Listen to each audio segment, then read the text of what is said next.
coaching staff yet? I think so. I mean, we could possibly add some more. We still possibly could get a D-line assistant, but we're kind of playing it slow. And we're good with where we're at right now, but we'll see.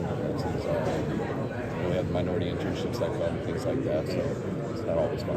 Do you have titles for Saley or Nick? I mean, Nick's the defensive coordinator. Nick.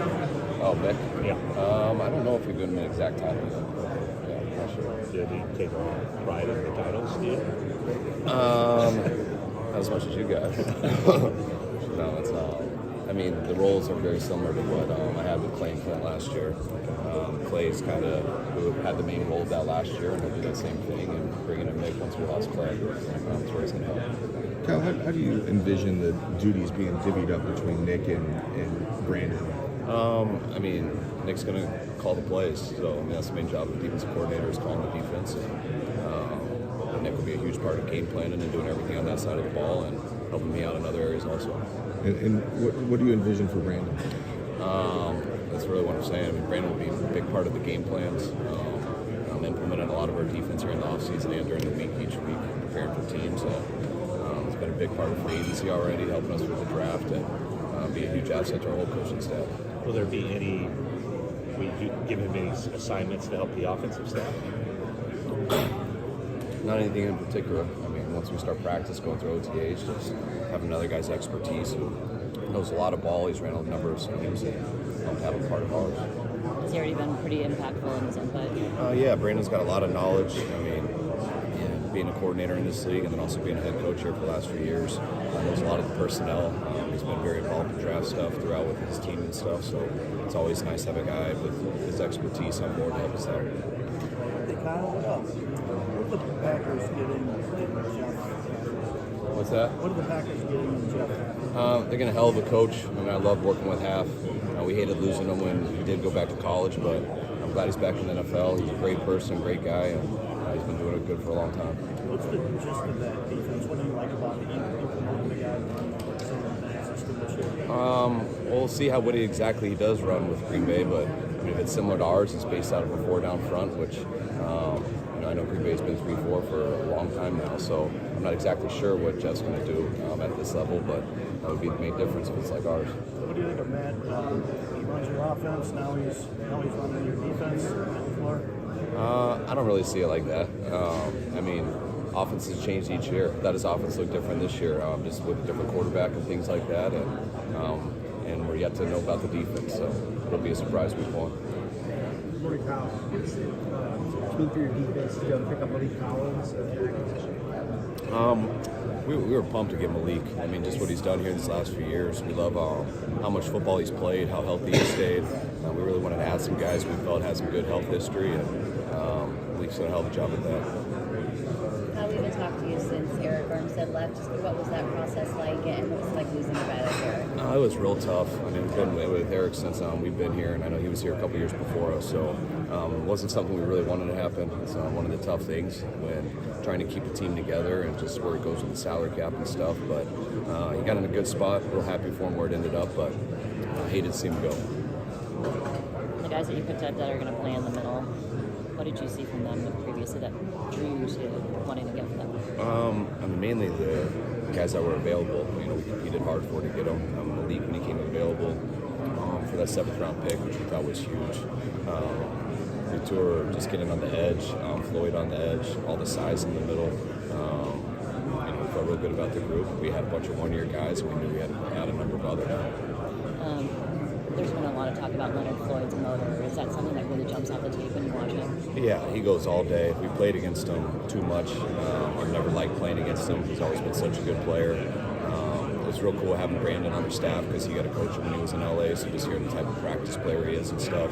He goes all day. He loves playing football, loves being out there, and pumped to have him on our team. Is that a priority for you after maybe a few questions towards the end of the season where there was some effort issues? To get a guy, was that like a priority?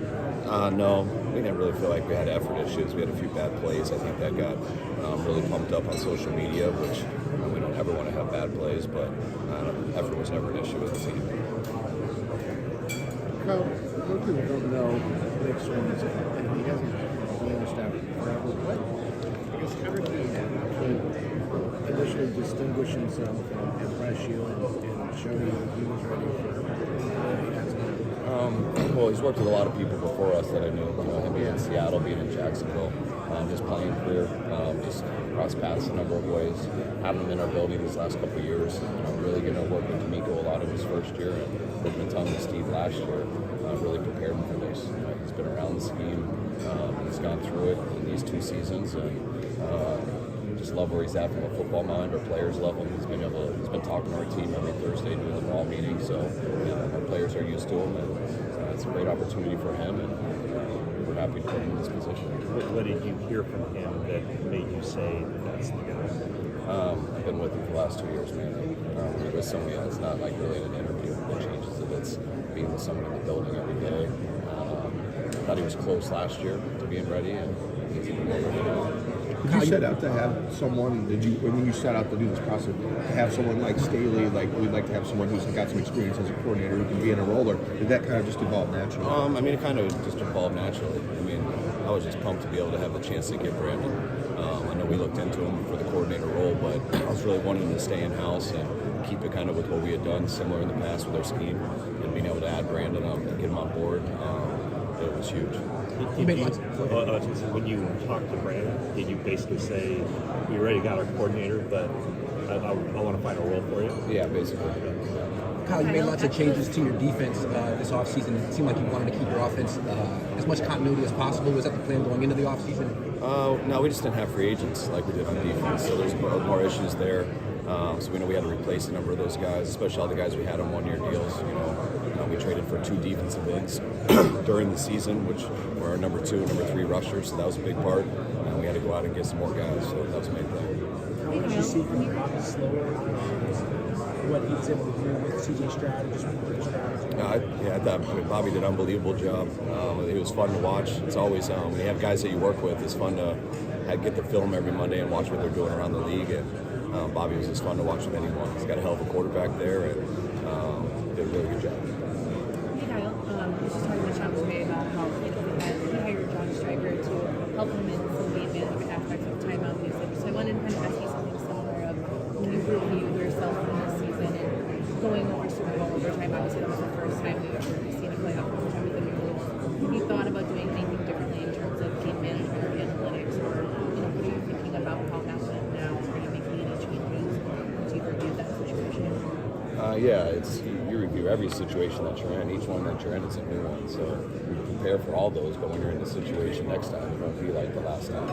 It's always different. There's variables of who's on the field, what the score is, how the game's gone. So that's something you think about every week, and you never really stop talking about it in between games. And we have a big department with Brian Hampton and stuff that does all our analytics. So we've been pretty good at that for a while. This offseason, is there a certain level of calm to not be dealing with quarterback questions, quarterback rehab, any of that? Just kind of know you're settled in that position. Yeah, I'm just pumped that Brock gets an offseason. I mean, his first year he didn't get much of one just because he was the 3rd quarterback. Last year was all about he couldn't really throw with us till training camp, and this year he just got married. He's fully healthy. He's going to come back here in a couple of weeks and we'll get going. And I'm just pumped to be able to go through the film with him and to be on the field with him, which he hasn't had a chance to do yet in his career. What is the next Michael step? Daniels going into his 3rd season as a head coach. You had a lot of success in your 38 going to the Super Bowl. What's the key maybe install to the offense or just general things you pick up that you think your coaching career that maybe you can take into? I think each year's a different experience. Mike's had 2 good seasons, both last year getting the playoffs, and I think the year before, did they? They're 1 game short of the year before? They made the playoffs. Yeah, they made it both years. So, doing that's a hell of a job by Mike. I know they're trying to get their quarterback situated, and they have a hell of a team. I know they change coaches, so it's just putting it together each year and trying to have the best team we can with whatever situation you're in. Hey, coach, this time last year, we were talking a lot about Brock needed potentially taking his next step through pocket presence and that kind of stuff. What is the next step for him this offseason? Is it more cerebral this time around? No, it'll just be getting more consistent on everything. When you have a whole season, review yourself. Like last year, he had 7 games. When you get a whole season, there's so much tape to go over. That takes a long time to get through. And, you always want to be perfect, and no one ever will be. But when you have the reps that he's had, now he can review that stuff and take it to the field. And when we get back on April 15th together, we'll watch. We'll do all quick game. We'll do all 5 steps, all 7 steps. We'll do the play actions. We'll do the movement. That stuff that Greasy and Kubiak will take them on the field and working out every day. Kyle, twice in the last week, Rich McKay has mentioned that league-wide scoring has been down for a couple of years, and he's mentioned as one possibility the increase of 2 high safety levels. Is that something as a play caller that you've seen a lot more in the league last year or so? Yeah, I'd say so. A little bit more two-shell than in the past, but that could be. I think defenses are. I think they're less aggressive than they used to be. I think they're a little smarter in that way. There's not as, it's a little bit more bend but don't break. There's so many different ways offenses can attack defenses now that I think guys can't take as much risk with all the jet sweeps and all that stuff. With zone pressures and everything, you got to be able to do it for so many different formations now, motions. I think it's tougher. So guys play a little bit more conservative, which to me in the long run leads to less scoring. And harder to create chunk plays and things like that? Yeah, definitely. The less aggressive they are, the harder it is to get explosives. You guys bring back your entire offensive line. How much does that continuity lead you to believe that the line will be better from day one and continue to grow? I think the more O-line play together, the better they get. I think it's the one position on the field with 5 guys. You really got to work a lot into practice, off-season OTAs, to training camp throughout the year. You watch an O-line usually in the last half of the year compared to the first. It's usually get better and stay healthy. We've been able to do that for the most part, and decided to get our group back. And hopefully we'll always keep looking to add, improve the draft and things like that, get some more competition in there. But been real happy with the group. What about you guys signed McKinnis to the extension? Why decide that he's part of this long-term picture? He's done a hell of a job at right tackle for us. He's done that now for. He just did it all for this year. We had a lot of confidence in him going into this year. He's the exact type of guy we want. He's one of the real leaders on our team, and that he did a hell of a job playing this year. At this point last year, how confident were you that Feliciano would fit the system as well as he ended up fitting? I didn't know really, because I didn't always know how much of a scheme fit he would be until he got with us. He had to change his style a little bit, get used to kind of how we do it. It didn't jump off right away, but by the time we get into training camp, we could tell we had a really good player. And once he got out there on the field, and the way he was in games on Sundays and stuff, the way he reacted in the huddle, the way the guys kind of gravitated to him, you could tell football wasn't too big for him. They almost could figure anything out. Did you have any issues with how things happen after the Super Bowl with him and the preferred? I mean, yeah, you'd rather not see that happen, but I don't think the intent was how it came off. And he's a hell of a dude, and both of those guys are, and I think we got a close group in that middle. Coach, I know you had a limited amount of time with Chase Young, but how fast would you say that he acclimated to the system in San Francisco? Chase did a good job for us. I mean, it was different. We were asking him to get into 3-point as opposed to standing up. We played a little bit different style and how we set the edge and stuff. But from day one, Chase practiced his tail off, worked hard for us, and I thought he adapted fast. What stood out most about his game while he was with San Francisco? Just his size. I mean, just seeing him in person, his power and strength at the edge is his best. A year ago at meetings, you correctly said that D'Amico Ryans would have a immediate impact leader, and it's hard to predict wins. But what did you think of D'Amico and what he did this year with Texas I mean, I think D'Amico, just for all you guys who know him, I think it's pretty predictable. I mean, D'Amico's been great at everything he's ever done. Carries himself real well, knows football very well. He's a very good leader, and I don't think that surprised anybody. Once he got the quarterback, it's going to be hard for D'Amico not to be successful. It sounds like John told us yesterday how much you guys want to keep Brandon around. I know you guys have talked about that for over a year now, how much you want to keep him around. But when you think about like the future of the team, and for Brock especially, how important is it to have someone that has good chemistry with Brock, good rapport with Brock, that they can kind of keep elevating each other? It's huge. I mean, it's hard to be successful at quarterback if you don't have real good receivers. And so it starts there with Brandon, and I think it's real big for Brock in his future, making sure we got a good group for him going forward. Do you talk to Brandon at all about maybe what's going on? I know you're not involved in the contract potential, but not anything specific. I mean, I've seen Brandon a couple times here. Actually ran into him in Cabo last week.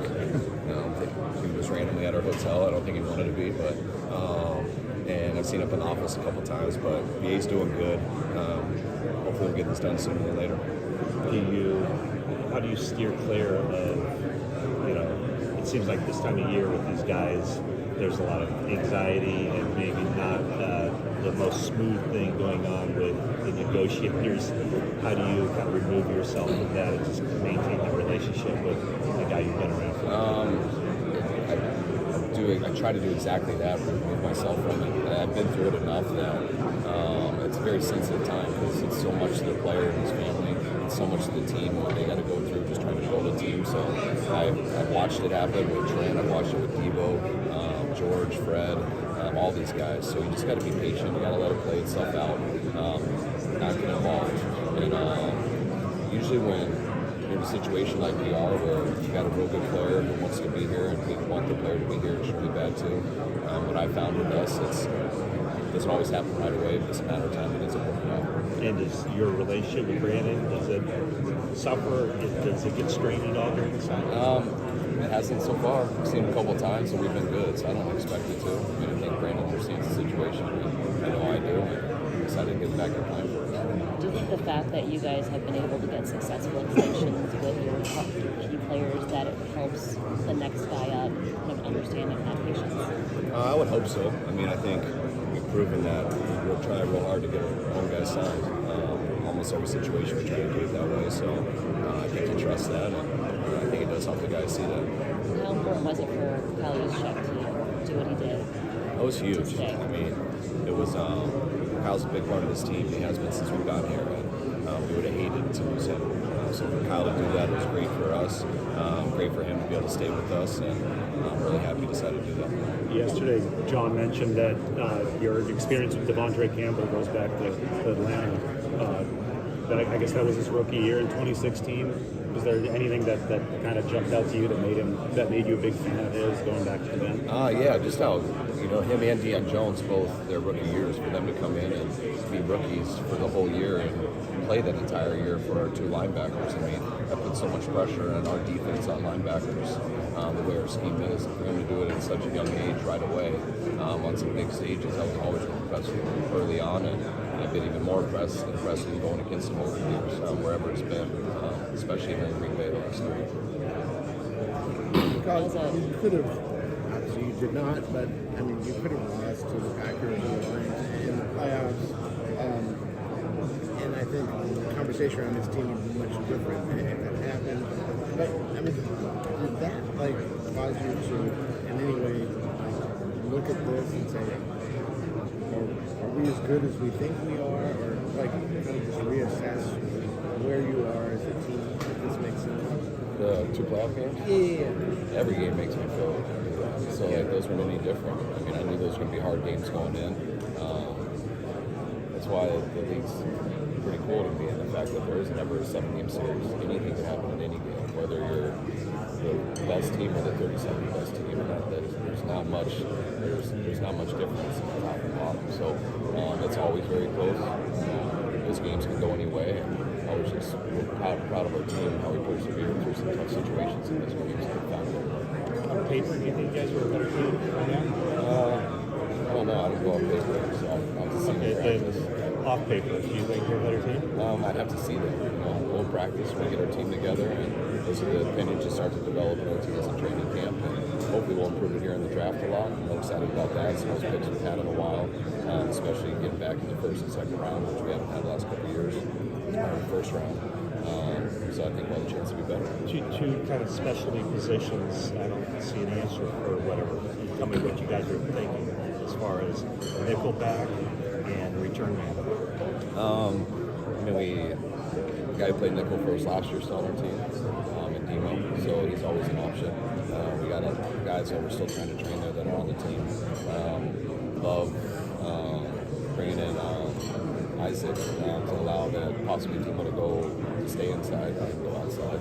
I think our young guys and Ambry and Sammy got a lot better last year, and I also think we got plenty of picks in the draft. What do you think of the return man? I thought Ronnie Bell showed that he was capable of doing it. I would like him to compete and get better at it. And we'll see what happens here in the draft. But definitely has some we'll definitely have someone back there. What do you think of the proposed new kickoff rule? I think it's interesting. It's I don't think anyone totally knows because when you put guys in different spots they've never been put in before, there's just different timing and how it's going to play out. And so I think we'll all find out about it. But I think it'll be fun to watch. But your guess is going to be as good as mine. We're all going to have to figure it out as we go. And I think that'll be a fun thing in the league, but I think it's going to be a different thing each week. You mentioned being back in the first round this year.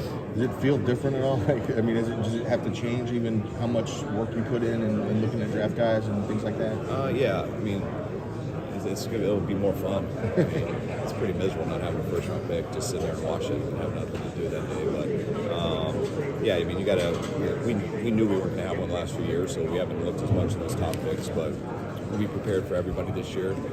Never know whether we stay where we're at or we move around, but when you're at that situation, when you're at pick 31, you got to be ready for anything. You guys have obviously had success regardless of not having those picks, but have you felt that in any way in terms of just your roster building of like, hey, we don't have the cost certainty of a rookie who's playing at a high level or anything like that over the last few years? Not really.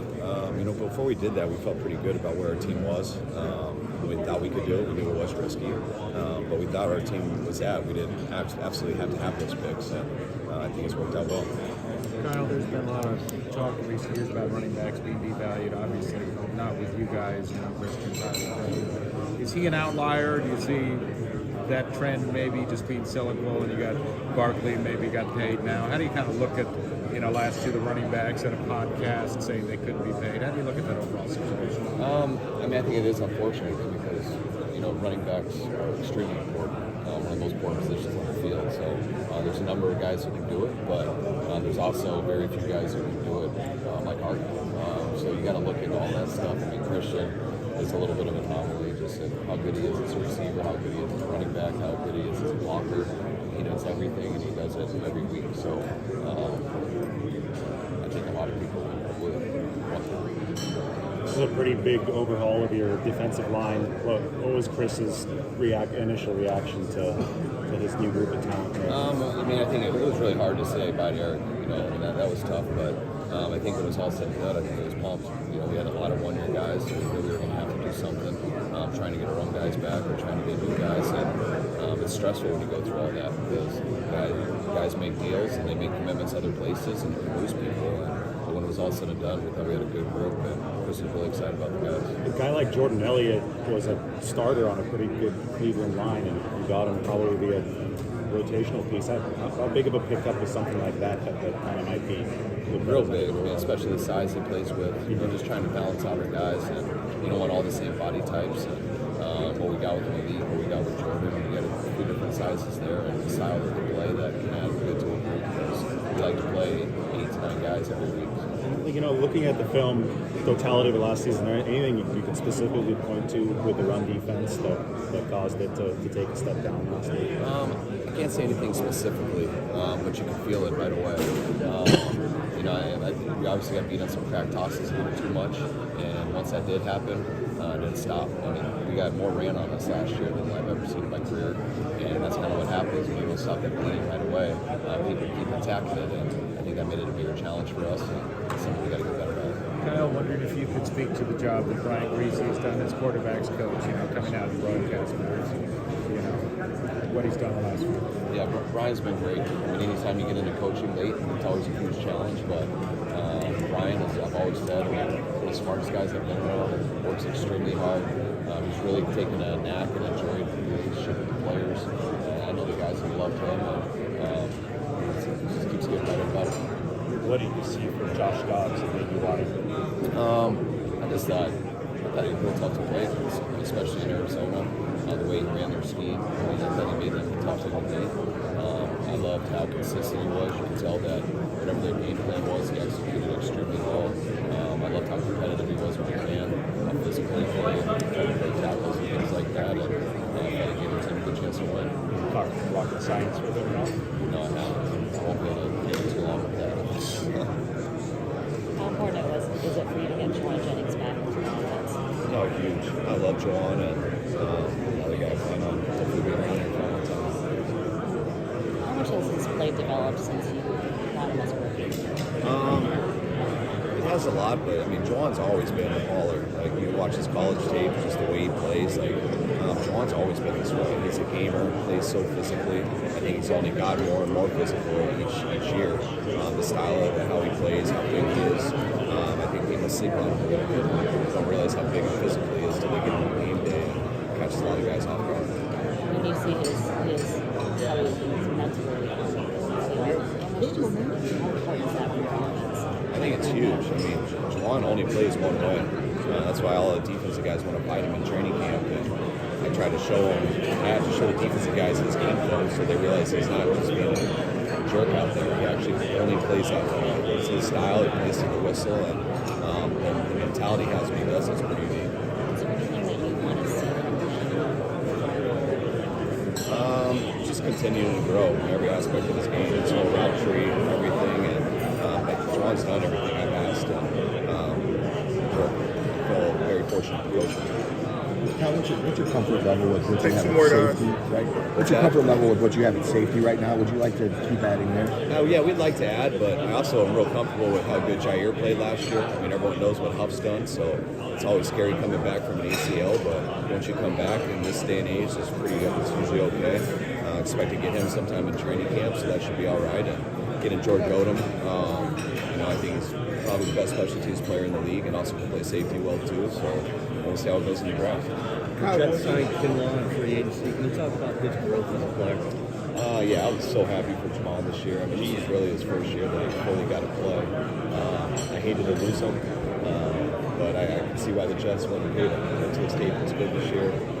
His first year was able to really practice throughout the year and really kind of found his niche on how to do it. And I'm a big fan of Jamal. You guys got another player.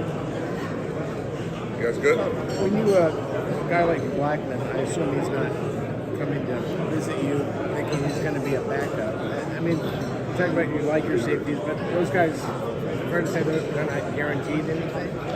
No one's guaranteed anything, but also we didn't bring Blackman talking about him coming in for sure starting. We talked about him coming in to compete, and it was a visit he took, and we'll see how that works out. But I mean, it's a safety position, so at all our positions. We got guys competing in spots, and we also got Huffins coming off injury, so I'm not exactly sure when he will be back. Yeah. Big Achilles about 5 minutes after the race. I think it was when Jair got the reception. He just jumped up and cheered, very similar to Dre's, and his Achilles went too. And yeah, I didn't know until the next morning, to tell you the truth, because I hurt his ankle, but by the time the game was over, he barely could walk. I don't know, it's crazy. Nothing I want to get into. But I think I understand. Yeah, so it's frustrating. And he's had surgery. Yeah. He's on the same timetable. Yeah, he is. It was funny. The next morning, I woke up early, and my wife was telling me how Bullock tore his Achilles, and I was like, "No, it was Greenlaw." And I got into the biggest argument with her. And then Bullock got on the bus in the booth. And I'm like, and she's like, "Told you." Yeah, I didn't know why. Is that why she was there last night and you weren't? I was around. All right, guys. In charge. Appreciate it. All right, guys.